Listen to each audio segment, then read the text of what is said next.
First of all, congratulations. Thank you. I know it was important to you to make an album. Yes. Why? For as long as time, I've just remembered all of my favorite artists have made albums, and Yeah.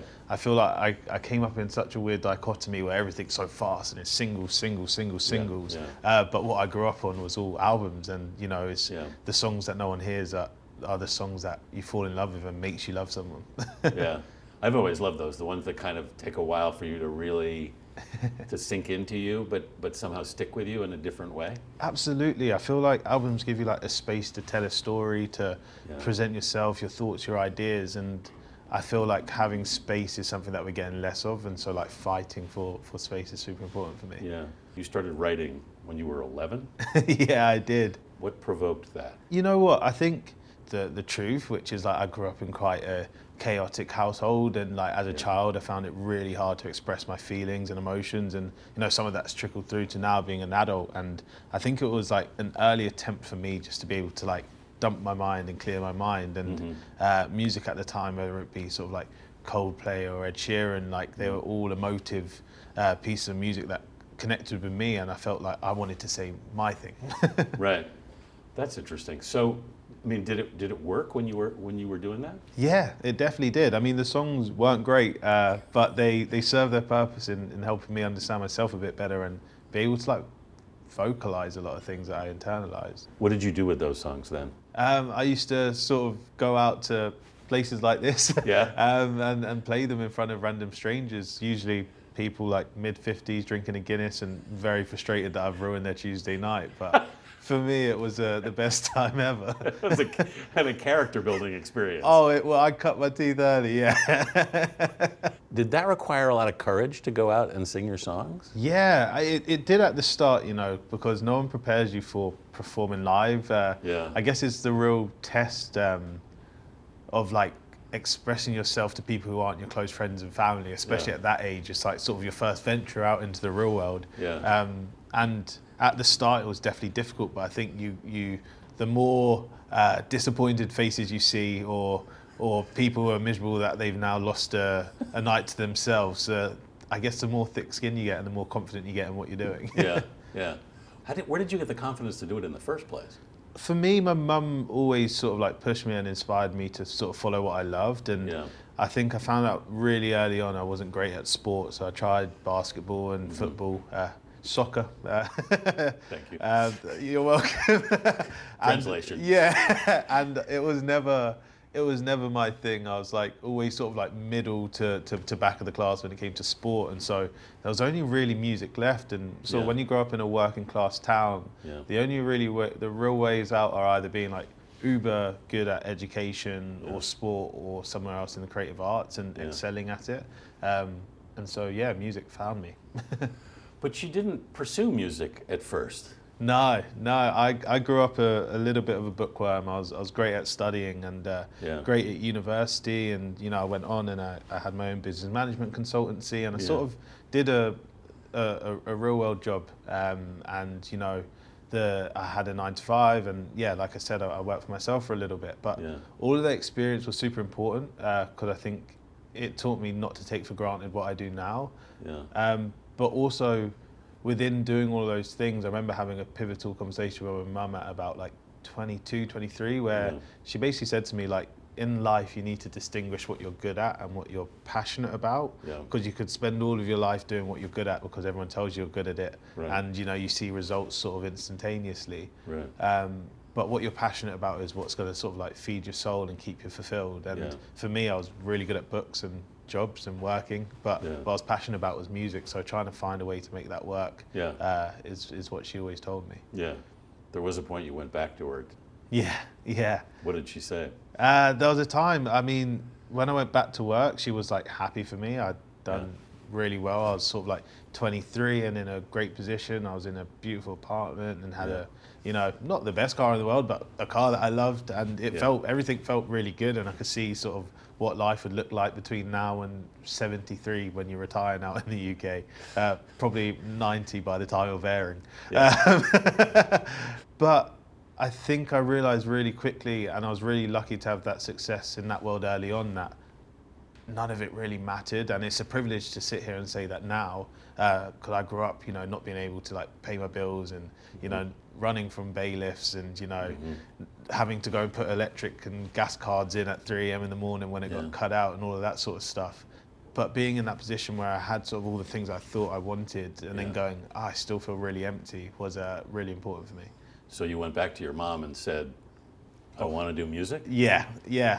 And what did she say? Honestly, I thought she'd be like, are you insane? But she was like, I always knew you was eventually going to reach this point again. And she was like, I'm here to support you in whatever you want to do, and however I can help, I will. What did that mean? I think having her reassurance that I was doing the right thing was enough in itself. But practically it was like, I might need to move back in for a few months so I don't absolutely burn through all of my savings. And, I promise I'm going to make it work out. And lo and behold, it did. Yeah. You were 23 at that point? Yeah. And so how did you make that turn then?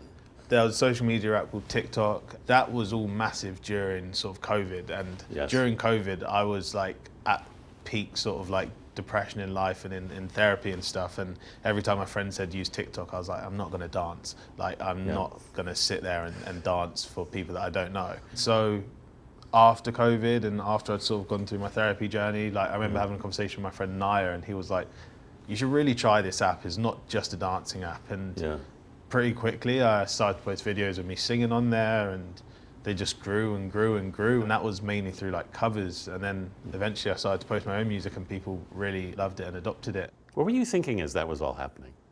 I was like, this thing makes no sense, but I'm going to keep doing it anyway. I'd be lying if I said it was strategic at the start. Yeah. It's got to be like mind-blowing. Yeah, definitely. It was. It felt at that point, because I'd started when I was 11, I'd played more than 1,000 shows before I ever touched TikTok. Really? Yeah. It felt like finally I'm having a break moment. Yeah.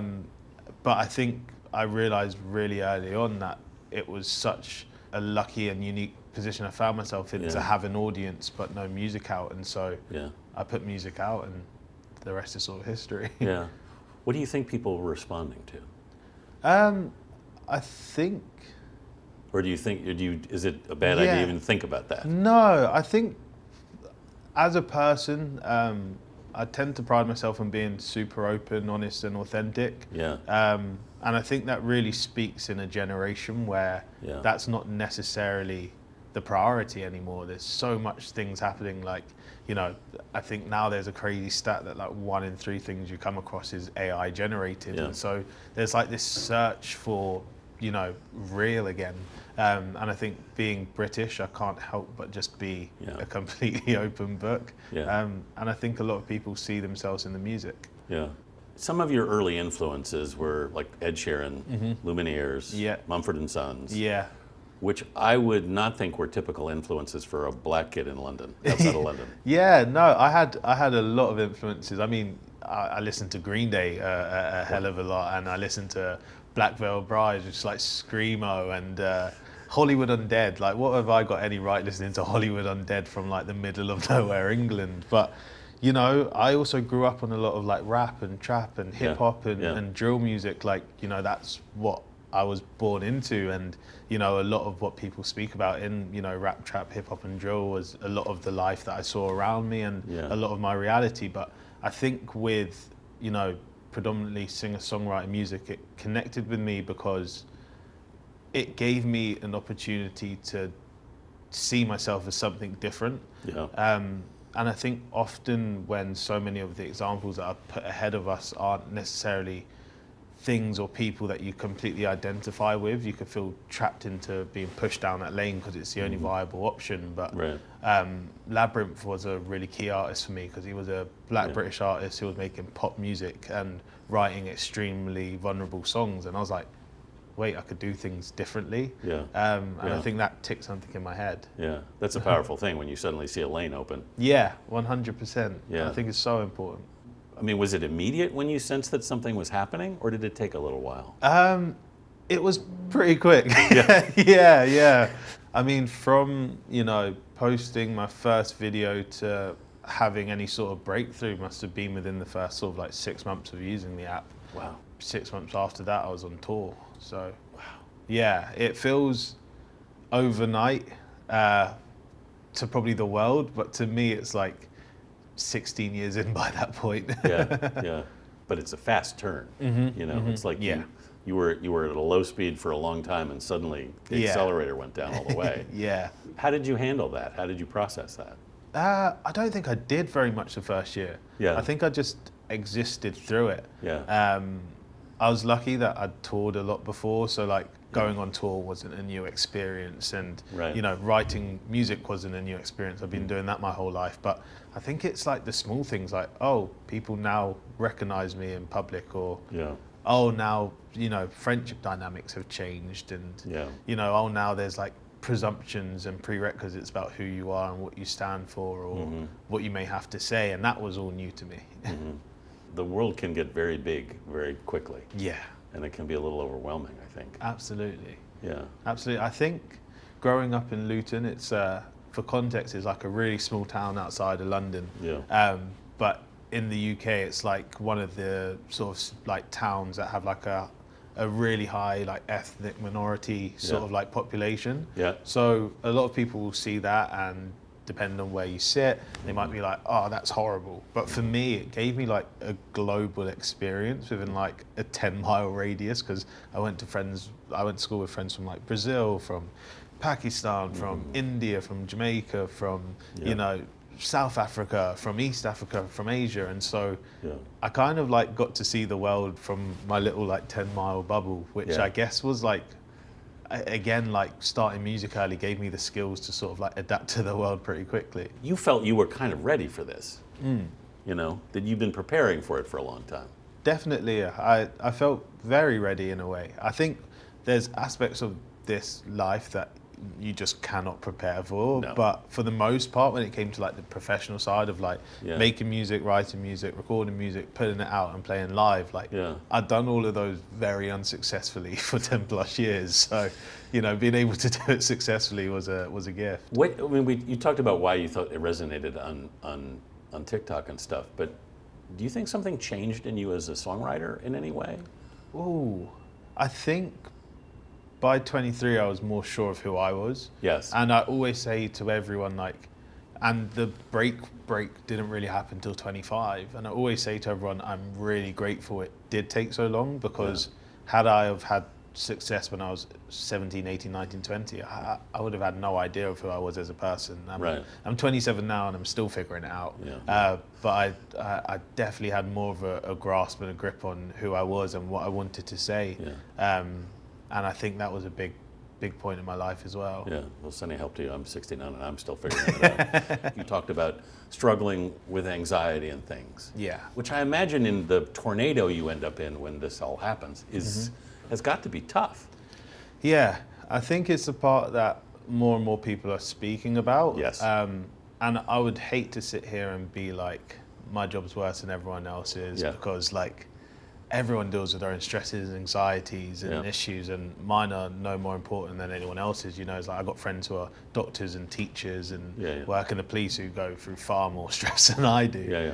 But I think mine comes from the constant changes in just relationships and dynamics, and not being able to interact with the world in the way in which I did for the majority of my life. And I think that's just been a real stress for me. And I think as well, traveling and being in a new city every single day sounds really like luxury on the surface, but the reality is like my body clock is absolutely broken. Yes. I don't know what day or time it is most of the time, and it's like I've missed so many important funerals and weddings and family birthdays and being close to the people that I love, that sometimes you sit in that and you have a bit of a meltdown. How do you deal with that? I'm really lucky that I get to travel with my band, and not everyone gets this privilege, but I've known my band 10 years. Wow. So they're my actual friends before all of this, and so having people that when I might ask someone to make a tea and they might say, shut up, make it yourself. Yeah. That makes me feel good, because I'm I've got people around me who keep me so in touch. It's disgusting. And I think it's been the biggest blessing of my life to not lose sight of home and not lose sight of the ground. The first track on this album. It's called My Mess. Mm-hmm. You talk about the troubles in the family, which it sounds like it took you a while to sort of understand the degree that all affected you. Mm-hmm. Absolutely. How did you come to grips with that? I went to a lot of therapy.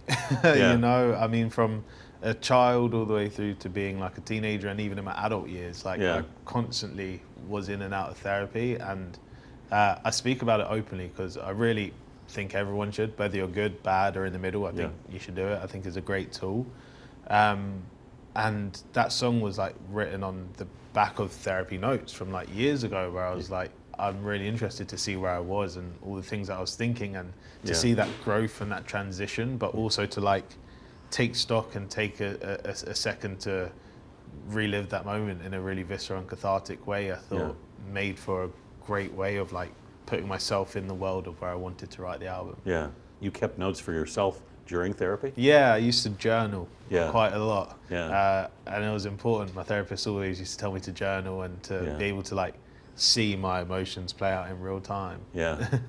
Must be wild to go back and read those. It's so weird. It's crazy how life experience could change so much depending on perspective. Yeah. Like you could experience the same thing, the exact same sort of set of circumstances, and live it in 3 different ways depending on where you're at. How old were you when you had written the notes? So this was between sort of like everywhere from 16 to like 21. Yeah. Yeah. How did you feel about yourself when you were reading the notes?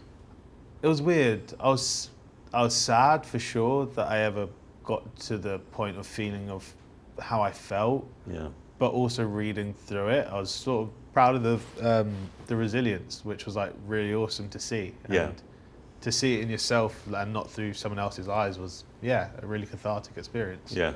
You realized how much you'd grown. Yeah. And how much growing I still got left to do. But it's nice when you can see that you've actually come a considerable distance. Absolutely. Right? I mean, you know, back then I was reading notes of like struggling to go out in public because of like my anxiety and like, you know, just feeling like violently sick inside from having to sit in a public space, and now I play in front of tens of thousands of people a night, and I'm like, that growth to me is just like, how did we get from here to here? It's just incredible. Well, did you have anxiety in the beginning about going on stage?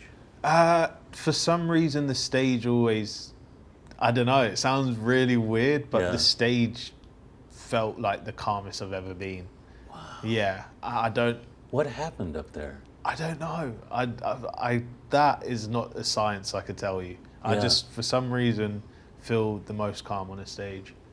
That's so interesting. Before getting on the stage, absolutely not.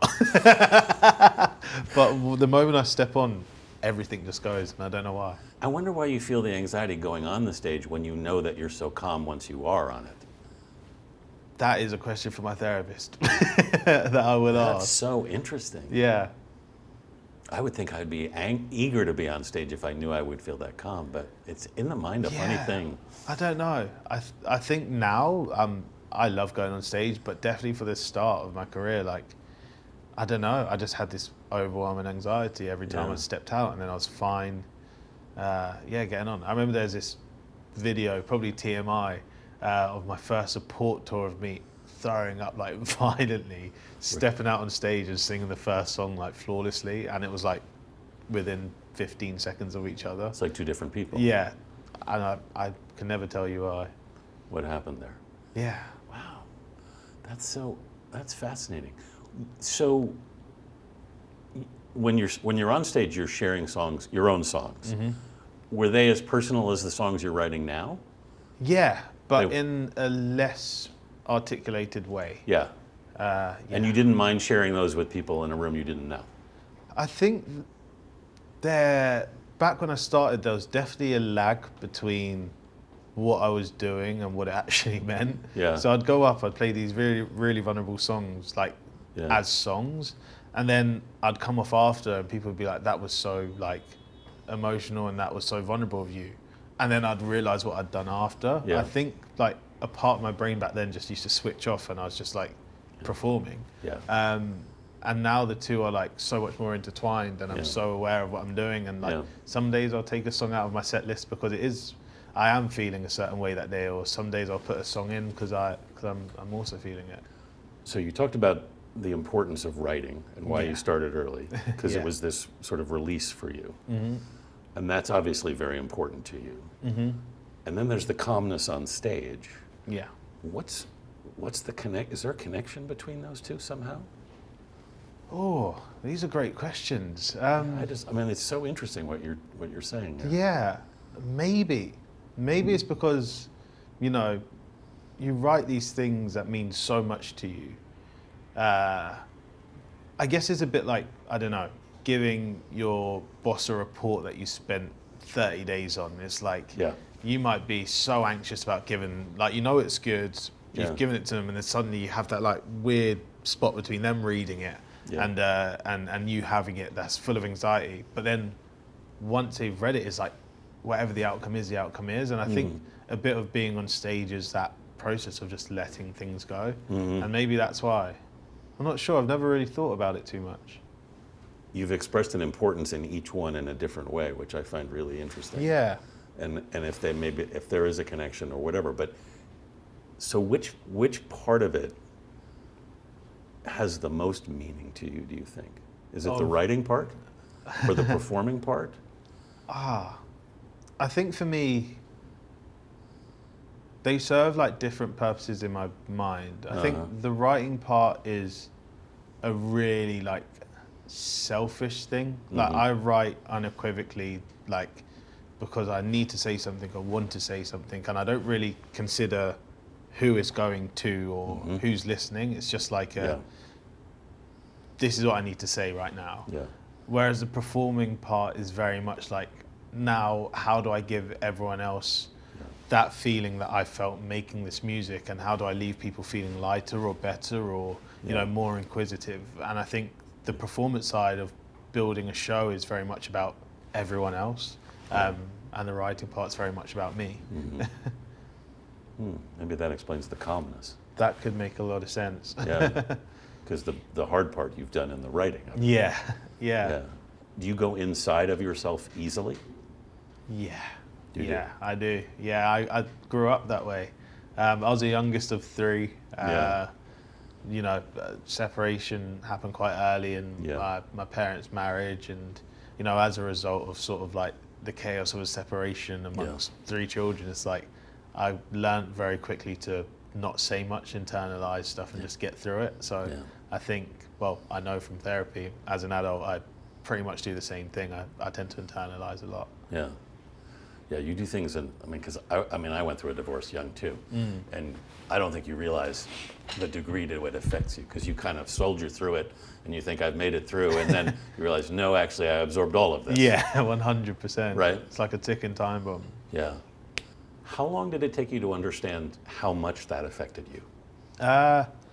Between sort of like 13 to 18, I became like, I wouldn't say an angry person in that like I was overtly angry towards others, but a lot of things got under my skin, and not in proportion to what they were. Like I'd find myself getting agitated and irritated and frustrated, and you know, blaming people, not trusting people really easily, like just like pressing the self-destruct button on every relationship and friendship.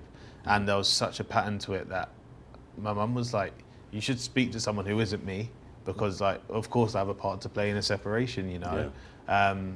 And although we're close, it's like, I want you to be able to go and speak to someone objectively who's there just for you, that you don't feel any guilt about saying anything. And I think a lot came out in therapy, where it was the first time I was able to speak to someone who was solely there just to help me, and not feel any guilt of what I was saying about anything or how anything came out, and that really helped me. Yeah. It's a lot to go through personally, but it's really good for songwriting. Yeah, it's amazing for songwriting. Absolutely. Yeah, it's been one of the biggest like benefits of my life. I wouldn't be here without it. Yeah. Musically, how did you find your voice? That's the hardest part of being a musician. Like, you spend years like emulating the people you love or Yes. taking inspiration from the people that you love. You know, I was 13 and had a loop pedal because I wanted to be the person that I loved in Ed Sheeran, you know, and it takes a while, but I think that's where, you know, live music is undersold, because we talk so much about like saving grassroots venues and not everyone knows the reason why, but for me it's those rooms that really help an artist establish who they are, what they want to say, and just make sense of the world, because right now it's like we're getting rid of so many of these entrance points to music and filtering it all through TikTok, which is an unhealthy way to like build yourself, I think, as a person, because it's like you put something out and it's like you have so many eyes on you and so much instant feedback and response that sometimes it's like you just need to go and play and just be able to play freely and figure it out without critique. And I think that's what you're able to do in these smaller venues. And I think when you have that, that's when these apps are the best, because then you could grow. Was there something you heard in yourself at some point when you suddenly went, oh, that's it? I wrote a lot of songs. I wrote a lot of songs from 11 all the way to now, but I think when I got to about I think right at the start of this, I wrote a record called My Home. And it was just me in a studio with one of my closest friends, Peter Fenn. And we just wrote a song without saying, this is what it's going to be about, this is what we're going to try and say, this is what we're going to try and do. It's just like, let's just write what comes to our head. And sort of that open and free writing just helped me be like, oh, maybe it's this. What did that sound like to you? It sounded like me. Which is a really cool thing when it happens. It is. And then you just chase that, you just chase that. And I think now I've been lucky enough that, you know, I have an audience and people who do enjoy listening to my music, that there's no pressure or no, you know, I guess, expectation to sound or do anything. You can just exist. You ended up touring with Ed Sheeran. That was wild. That was like a full circle moment. Like, we'd met probably like 2 years ago now, and you know, I'd like to consider him a quite close friend. We keep in contact. You know, it's never really about music. It's just how he's doing as a person, how I'm doing as a person, and just friendship. But at, you know, the start, it was like, holy cow, I'm getting to play with the person that I followed for like my entire life, and it was a super surreal and an amazing experience. But I think, you know, what I learned from it is the difference between a pub and a stadium isn't that different. It isn't. It's not. That feeling and that connection between you and the audience stays the exact same. Well, nobody can make a stadium feel like a pub like Ed Sheeran. It's amazing what he can do. You had a great phrase about the two of you. What was it? Oh, Jaffa cakes. They're like chocolate biscuit cakes with like orange in the middle. So I call us the Jaffa cakes. I'm never going to look at them the same on the supermarket aisle. You talked about the importance of albums to you. What of you do you feel like is in this record? Oh, all of me. This album is, I would explain it as like the first like flag in my career. I've been super lucky. I think it's only now when I've got people around me saying it's not normal to have like 2 number ones in the US before an album. I was like, okay, that makes a lot of sense. But I never wanted to run straight into an album after having Stargazing, because it was never in my mind map of like having a hit and then having a second one that soon in my career. And you know, you'll hear phrases like critical mass, which behind the scenes is when people most want an album from you. But I didn't start my career at 11 years old for critical mass. I started it because I loved music, and I didn't want to release an album straight away because the importance for me was about, am I saying what I want to say, and will I be proud of this in 10 years from now? And I wasn't at that point, and now I am. And I feel like, this album is all of me. Your mom kind of kept you on track right from the start. How did she do that? She's always been an amazing mother, you know. She raised me, my brother and my sister, because my dad wasn't around, and you know, she carried this air of resilience and just pure determination to do the best job that she could. And so she just nurtured us and cared for us, and like she taught us so many different values in life and so many different like lessons, and so many have stuck with me. Wherever you go, make sure you put the ladder down behind you. You know, we come from a small working class town with not a lot, and so making sure that you're creating opportunities for people who come from a similar background that you do to be able to achieve success too is important. So like, you know, I've worked with a lot of partners on regional funds in England to make sure that we're, you know, generating funding pools for kids to be able to get into music and the arts from working class backgrounds, and, you know, having tour contributions that go towards helping kids, and, you know, working with Ed Sheeran in the UK and lobbying our government to ensure that more funding is entering the system. That all stems from my mum always telling me, like, put the ladder down wherever you go. And just throughout my career as an artist, she's my biggest fan and also like biggest hater, and it's amazing. You know, I'll play her music, and if she doesn't like it, she'll say, "This is terrible." And having that is like so needed in an industry where so many people want to tell you like you're the best thing since sliced bread. Yeah, but it sounds like she's a pretty good compass. Yeah, she's a really good compass. Really good compass. Yeah.